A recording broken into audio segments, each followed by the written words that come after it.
Alhamdulillah ma syabbal huda wa haba wa ma takallama tid'un fil hasya taraha.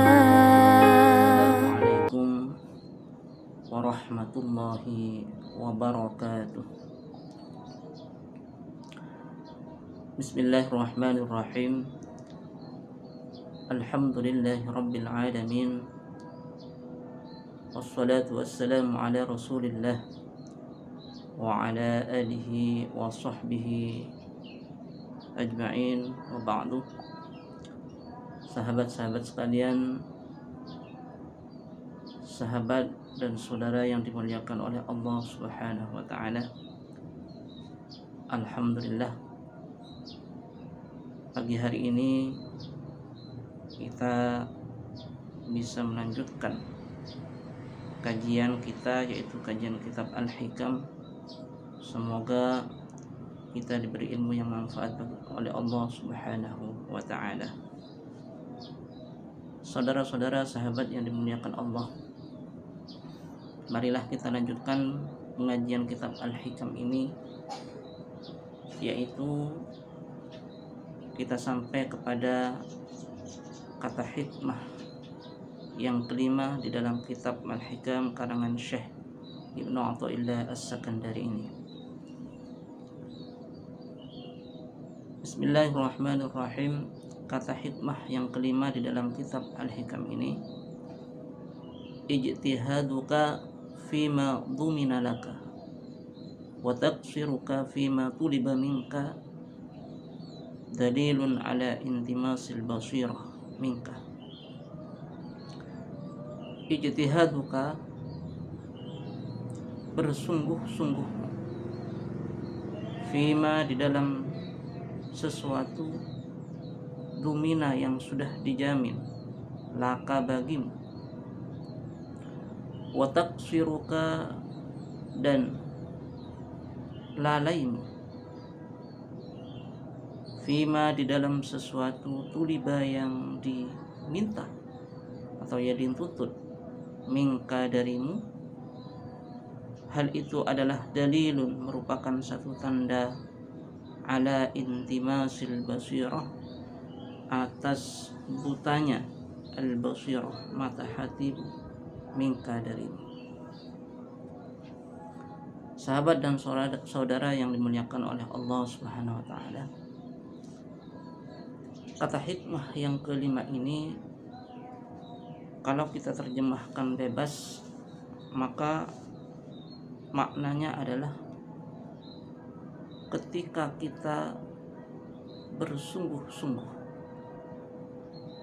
mencari sesuatu yang sesuatu itu sebenarnya sudah dijamin oleh Allah Subhanahu wa taala, sementara di sisi lain kita lalai, kita kurang perhatian terhadap sesuatu yang sesuatu itu dituntut oleh Allah, diminta oleh Allah dari diri kita. Maka kalau hal yang demikian ini terjadi pada diri kita, hal itu berarti menandakan bahwa mata hati kita ini sudah dalam keadaan buta. Sahabat dan saudara yang dimuliakan oleh Allah, untuk mendekatkan pemahaman kata hikmah yang kelima ini, barangkali ada satu tamsil, ada satu perumpamaan yang bisa kita dekatkan dengan kata hikmah yang kelima ini. Contohnya, misalnya, andai kata kita punya seorang pembantu. Kita punya seorang pembantu. Kemudian kita bilang kepada pembantu itu, pembantuku, misalnya, kamu sudah tidak usah bingung untuk urusan makan. Urusan makan sudah aku jamin kamu. Urusan pakaian sudah aku jamin kamu. Urusan keluargamu juga sudah aku jamin kamu. Jadi kamu sudah tidak perlu berpikir tentang pakaian, makanan, dan semacamnya. Itu sudah aku jamin. Yang penting bagaimana kamu sekarang bekerja dengan baik. Bagaimana supaya rumah ini misalnya bersih, kamu sapu. Bagaimana supaya pakaian-pakaian ini bersih, kamu cuci. Dan seterusnya dan seterusnya. Jadi ada urusan-urusan yang harus kamu kerjakan. Masalah gaji, masalah makanan, kamu sudah tidak perlu khawatir, itu sudah aku jamin. Nah, saudara-saudara yang dimuliakan Allah, kalau pembantu ini adalah pembantu yang cerdas, kalau pembantu ini mempunyai pikiran yang jernih, maka tentunya dia tidak akan berpikir lagi tentang sesuatu yang sudah dijamin oleh tuannya. Jadi dia tidak akan berpikir lagi bagaimana dia akan makan besok. Dia tidak akan berpikir lagi bagaimana pakaianku besok. Tetapi dia fokus berpikir bagaimana pekerjaan rumah yang ditugaskan oleh tuannya itu betul-betul terlaksana dengan baik. Menyapu agar rumahnya bersih, rumah tuannya bersih. Ke pasar untuk memasak, mencuci dengan baik. Ini adalah pembantu yang cerdas. Dia tidak berpikir lagi bagaimana tentang makannya, bagaimana tentang pakaiannya, dan kenapa? Karena sudah dijamin oleh tuannya. Tetapi kalau pembantu ini tidak mempunyai akal yang cerdas, tidak mempunyai pemikiran yang cerdas, kalau kurang akalnya pembantu ini, dia masih akan berpikir bagaimana saya besok makan, bagaimana pakaianku nanti yang aku pakai, apakah ada tidak. Padahal itu pertama kali sudah dibilang oleh tuannya adalah merupakan jaminan dari tuannya. Sehingga kemudian karena terlalu banyak berpikir tentang apa yang akan dimakan, apa yang akan dipakai, tugas-tugas pokoknya menjadi terbengkalai. Nyapu rumah tuannya akhirnya terbengkalai, tidak bersih. Nyuci juga tidak selesai, ke pasar ya juga tidak. Akhirnya tugas pokoknya terbengkalai. Kenapa? Karena dia terlalu banyak berpikir sesuatu yang sebenarnya sudah dijamin. Bikin makan. Nah, itu adalah tamsil bahwa di dalam hidup ini sebenarnya Allah Subhanahu wa taala ada yang sudah dijamin oleh Allah terhadap makhluknya, dan ada yang diminta oleh Allah terhadap makhluknya. Sehingga kalau kita terlalu memikirkan sesuatu yang sebenarnya sudah dijamin oleh Allah, sampai melalaikan sesuatu yang diminta oleh Allah dari diri kita, maka berarti hati kita itu sudah dalam keadaan buta. Kenapa? Sesuatu yang sudah betul-betul dijamin oleh Allah, kita masih risau untuk memikirkannya, bingung untuk memikirkannya, sampai lupa terhadap sesuatu yang diminta oleh Allah. Nah, oleh karena jangan sampai kita seperti itu. Hadirin yang dimuliakan oleh Allah Subhanahu wa taala. Lalu apa? Sesuatu yang sudah dijamin oleh Allah terhadap hambanya ini. Apa jaminan-jaminan Allah yang sudah dijanjikan oleh Allah terhadap hambanya, terhadap makhluknya? Pertama, Allah menjamin kepada hambanya, kepada makhluknya ini, yaitu untuk memberi rizki. Jadi makhluk ini semuanya yang diciptakan oleh Allah Subhanahu wa taala dijamin rizkinya oleh Allah Subhanahu wa taala. Jadi kita jangan terlalu berpikir bagaimana rezeki kita. Itu sudah menjadi jaminan Allah Subhanahu wa taala. Kemudian Allah Subhanahu wa taala yang kedua menjamin, mengusahakan datangnya sebab rizki itu kepada kita. Jadi ada banyak sebab rizki itu akan datang kepada diri kita kalau memang itu sudah ditakdirkan oleh Allah pada diri kita, dengan berbagai sebab. Jadi macam-macam sebab orang ini mendapatkan rizki dari Allah. Ada yang orang mendapatkan rizki itu karena sebab keterampilan tangannya. Jadi dia banyak menciptakan sesuatu dari tangannya, itulah kemudian sebab datangnya rizki. Ada yang karena rizki itu datang dari mulutnya, dia melantunkan lagu, sholawat dan sebagainya, datanglah rizki. Macam-macam sebab-sebab yang diusahakan oleh Allah Subhanahu wa ta'ala itu menjadi sebab datangnya rizki pada seorang hamba. Itu jaminan Allah. Kemudian yang ketiga, jaminan Allah yang ketiga adalah la yamutu hatta yastakmil rizqahu, bahwa seseorang ini tidak akan mati sebelum habis rizkinya. Jadi sebelum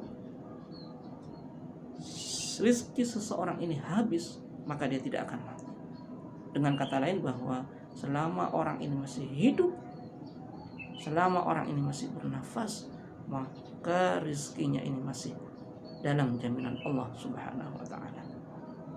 Kemudian yang keempat, jaminan Allah Subhanahu wa ta'ala ini ma qusima lahu fahuwa lahu la li ghairihi.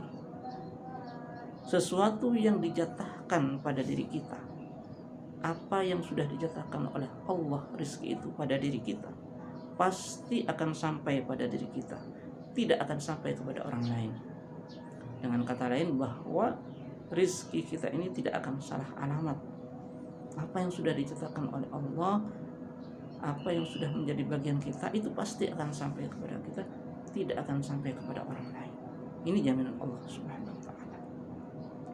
Sehingga Bapak, saudara-saudara, sahabat sekalian, maka kemudian terhadap 4 jaminan Allah Subhanahu wa ta'ala tentang rizki ini, kita harus yakin dan tidak boleh terlalu risau tentang masalah rizki ini. Kenapa? Karena sudah ada bagian dari Allah, ada jaminan dari Allah Subhanahu wa ta'ala. Inilah yang dijamin oleh Allah Subhanahu wa ta'ala terhadap hambanya.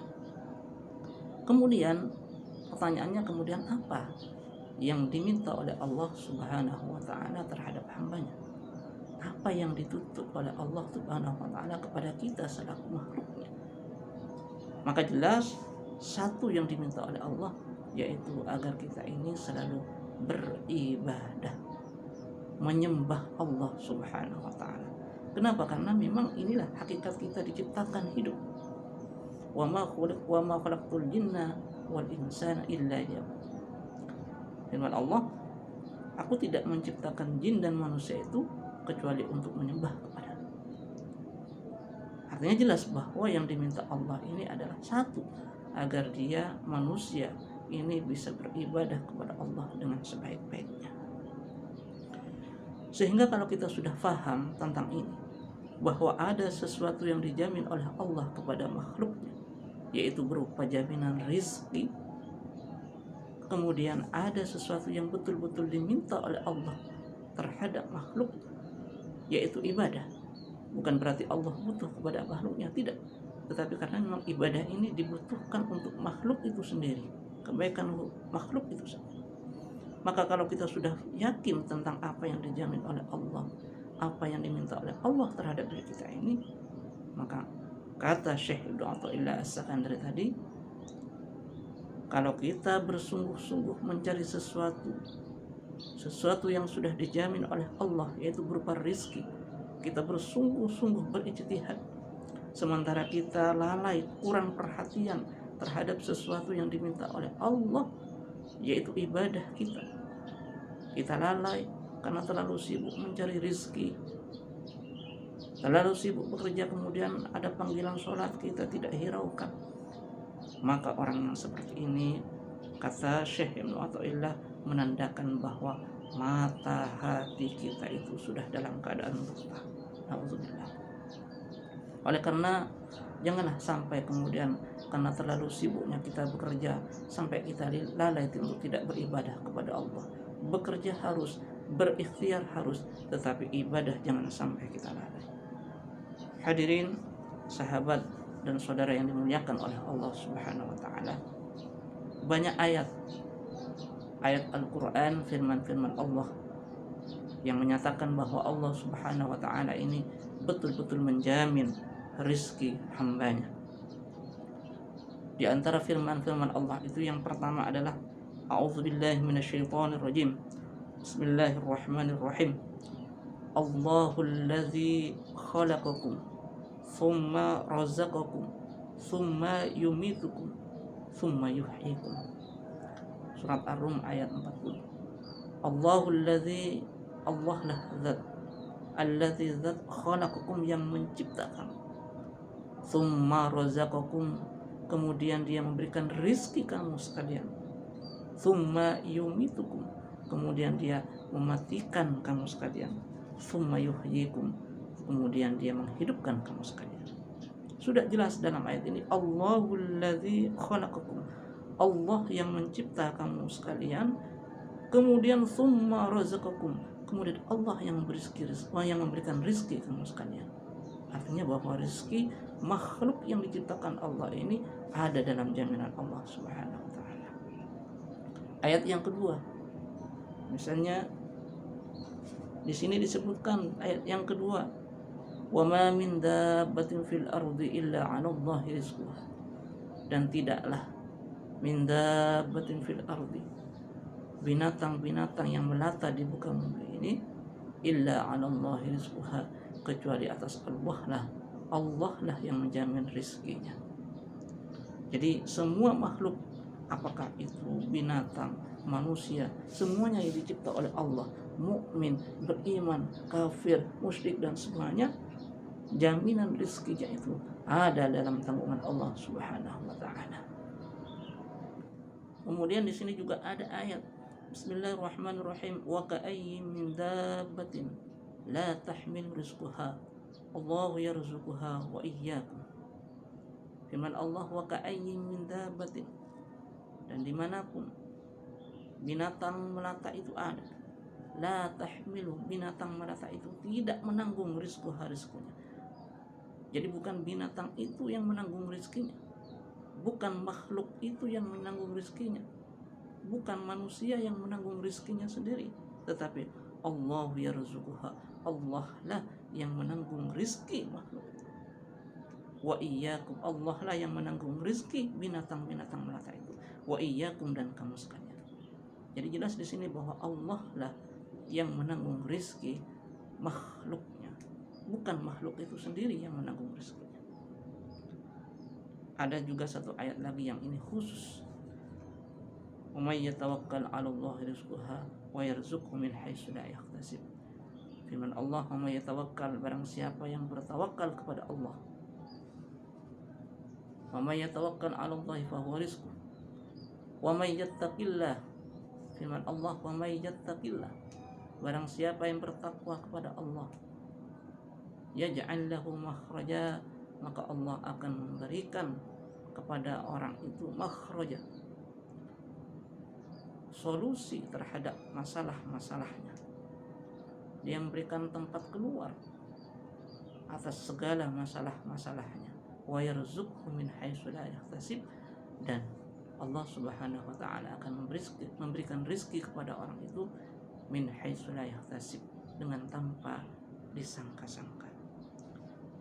Hadirin, saudara-saudara, sahabat yang dimuliakan oleh Allah, maka kalau kita yakin dengan hal ini, marilah kita bekerja dengan sebaik-baiknya sebagai bentuk ikhtiar kita selaku hamba untuk mencari rezeki Allah, meskipun kita yakin bahwa rezeki ini sebenarnya sudah dijamin oleh Allah, tetapi kita tetap wajib ikhtiar sebagai usaha kita sebagai seorang hamba. Tetapi ikhtiar kita dalam mencari rezeki ini, ketika kita bersungguh-sungguh, jangan sampai melalaikan ibadah kita, yang ibadah ini merupakan tujuan pokok kita diciptakan oleh Allah Subhanahu wa taala di dunia ini. Mudah-mudahan kita menjadi hamba-hamba Allah yang soleh, yang bertakwa kepada Allah, yang tidak melalaikan ibadah kita dengan usaha dan ikhtiar yang kita lakukan di dunia ini. Amin, Allahumma amin. Demikian sahabat-sahabat saudara sekalian, assalamualaikum warahmatullahi wabarakatuh.